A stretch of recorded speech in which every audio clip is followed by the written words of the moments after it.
They say the Philippines lost the war against America because it was outgunned. But what if the real reason was betrayal? Antonio Luna was more than a general.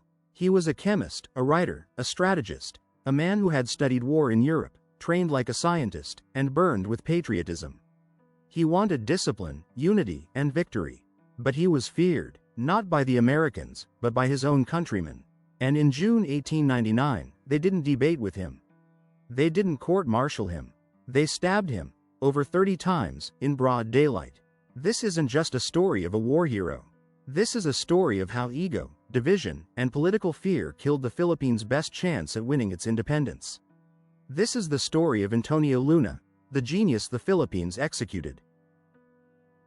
Born on October 29, 1866, in Binondo, Manila, Antonio Luna grew up in an environment of affluence, privilege, and ideas. He was the youngest of 7 siblings, including the famous painter Juan Luna. But while Juan wielded a brush, Antonio preferred the blade of thought. He earned a degree in pharmacy from the University of Santo Tomas, then traveled to Spain to pursue further studies. By age 27, he had a doctorate in chemistry. He later trained in military science and marksmanship in Belgium and France, earning respect as a formidable fencer and sharpshooter. But Antonio Luna wasn't content with academic accolades. He joined the La Solidaridad movement in Spain, writing under the pen name Taga Ilog. He was sharp, acidic, and unrelenting in his critiques of Spanish colonial policy. He returned to the Philippines in 1894, just before the revolution exploded. At first, he hesitated to join, believing Filipinos weren't yet ready to face a modern army. But when Aguinaldo declared independence, Luna threw himself into the cause. Not as a politician, as a soldier, and he would demand that others act the same. In 1898, after Spain's defeat in the Spanish-American War, the Philippines declared independence. But the U.S. had other plans.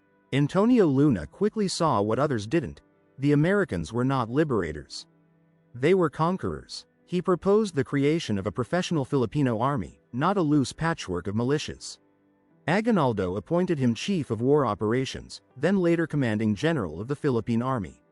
Luna reorganized troops, built defensive trenches called Luna Lines, and demanded strict discipline.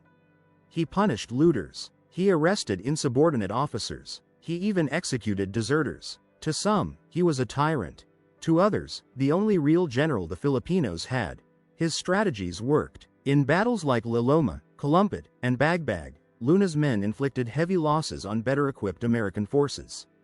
U.S. General Arthur MacArthur once said Luna was the only Filipino general who knows how to fight. But Luna was making enemies, not among the Americans, but among Filipinos. Antonio Luna's greatest flaw wasn't in combat. It was in trusting politics. He clashed constantly with the Ilustrado elite, men who saw themselves as politicians, not soldiers. Many resented Luna's arrogance, his discipline, his disregard for titles. He also distrusted Aguinaldo's inner circle, especially cabinet members Pedro Paterno and Felipe Buencamino, who favored negotiation with the Americans. Luna considered them traitors in waiting. He once slapped a fellow officer for insubordination. He arrested generals for failing to follow orders. He challenged the status quo, and the status quo took it personally. His enemies began whispering in Aguinaldo's ear that Luna was becoming too powerful, that he might stage a coup, that his ambition had crossed into rebellion. What was a general who fought for the nation if the nation itself couldn't stomach his discipline? On June 5, 1899, Luna received a telegram summoning him to a meeting with Aguinaldo in Cabanatuan. He arrived with only a handful of guards. Aguinaldo was nowhere to be seen. The presidential guards, members of the Kawid Battalion, refused to salute Luna. He struck one with his riding crop. Seconds later, they attacked him. Witnesses say Luna was stabbed over 30 times. He tried to flee. He cried out, "Cowards! Assassins!" His body was left in the street. His killers were never punished. Aguinaldo claimed he had no knowledge of the plan. But historians, and Luna's final telegrams, suggest he knew something was coming. With Luna dead, the revolution lost its sharpest sword. Within months, the Filipino army collapsed into guerrilla warfare. And soon, Aguinaldo would be captured, and the First Philippine Republic would fall. Today, Antonio Luna is both honored and misunderstood. To some, he was too arrogant, too harsh, too militaristic. To others, he was the only real hope the Philippines had. He believed in a disciplined, unified army. He believed Filipinos needed to earn independence, not just declare it. He wanted a republic defended by courage, not compromise.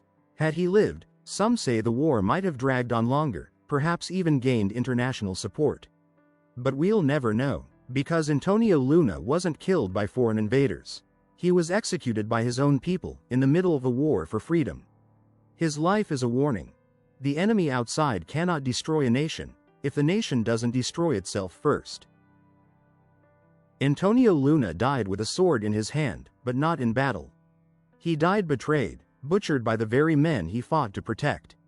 He was executed without trial, silenced without honor, forgotten until now, because his story isn't just about war. It's about what happens when ego outweighs country, when politics stabs principle, when genius is feared more than defeat. In Antonio Luna, we see both the brilliance and the tragedy of the Filipino Revolution. A man who could have led the nation to victory, but instead became a symbol of its deepest wound.